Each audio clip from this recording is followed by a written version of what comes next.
Peace to all.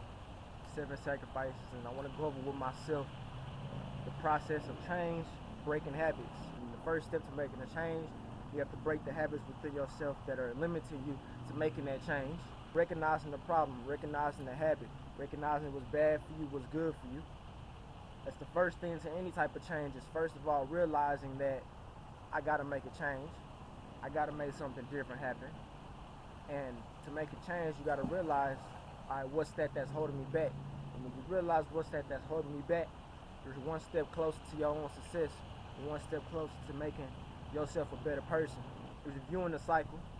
A lot of the times when we get into doing habits that we tell ourselves we're gonna do, we get comfortable in a position to a point where it's a cycle that we're in.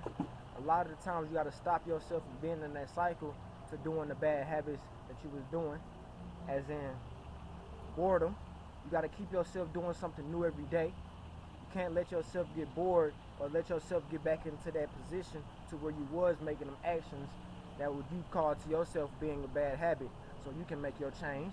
You gotta separate yourself and see something new every day. You gotta do something new to stop yourself from doing what's old, and that's just how it goes. Separate yourself from problem feeding people. You want to separate yourself from people who gonna feed on to the problems that you have to yourself. You want to separate yourself from negative thoughts, negative energies.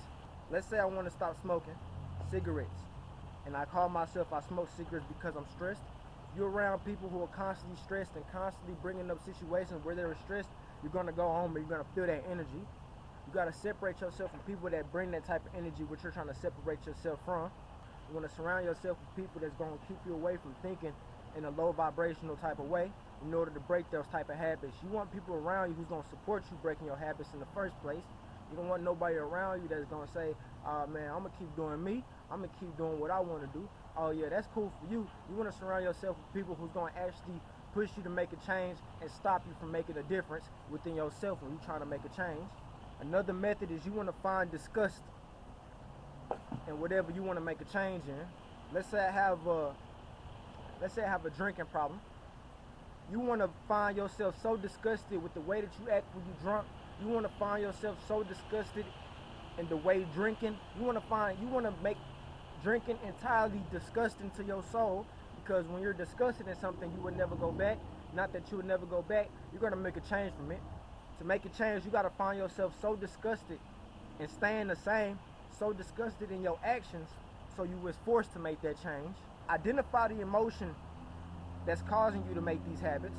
Identify the emotion that's making you run away and the emotion that you're trying to replace. If you are making bad habits because you feel the loss of love, you need to identify why do you feel the loss of love. What's making you feel like you're not loved? What's making you feel like you can't be great? Identify that and move forward. That's another step. That's an important step, is finding the emotion that makes you go into those habits. Even if it's anger, you want to identify those emotions that are putting you in that position. Another thing too, when you want to create yourself a therapy, it's a method when people go into meetings like, let's do an AA meeting. That's a breaking point, because it's like stripping themselves in front of the world, stripping themselves naked in front of the world, saying, hey, I have insecurities, I have problems.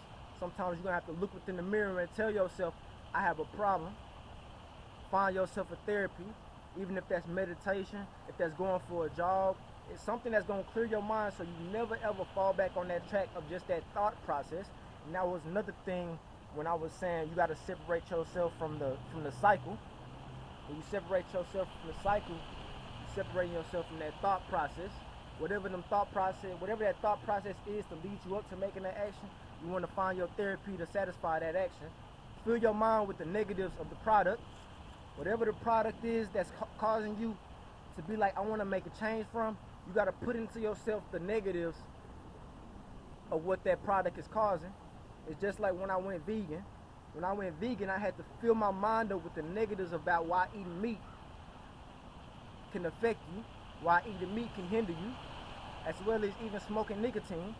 When you smoke nicotine, you got to fill yourself with the problems so your mind automatically finds disgust in those side effects. You want to look at the side effects. Them commercials when they showing you like headache medicine or anything like that, they speed up through them side effects. But if you slowed yourself down and hear out them side effects, it would probably make your body be like, and make your mind say, hey, I don't want to do that. That's something that ain't for me. I'm totally get away from that. That's what you also want to do with yourself. You want to fill your mind with the negatives of the product that you're trying to escape, of the habit that you're trying to escape. Last but not least, you want to become a permanent observer of your emotions through meditation, through anything that you do. You want to be able to observe your emotions at all states of your life, because the emotions that you feel, the cycle of emotion that you feel, once again, is what make you break, is what's making you having these habits. You want to break the habits, you got to observe your emotions so you won't be able to have that habit no more. You want to observe your emotion at all times, so when you feel like you want to do something bad, you be like, okay, do I feel like I'm doing something bad, or do I feel angry? Do I feel like repeating this habit, or is it just because I'm angry? And then you want to then cancel that out of themselves. It works hand in hand. Once you're able to observe the problem, you can control the problem. But you don't know what's going on, you can't, you are trapped in this cycle, because we all trapped in this cycle constantly. It's life. You got to break cycles, repeat cycles, break them again, and then refortify our mind. It's a part of life. That's all I wanted to get at y'all today with. It's always peace to all, love to all. It's a message to myself if I was to lose myself in the process of trying to find the life I desire.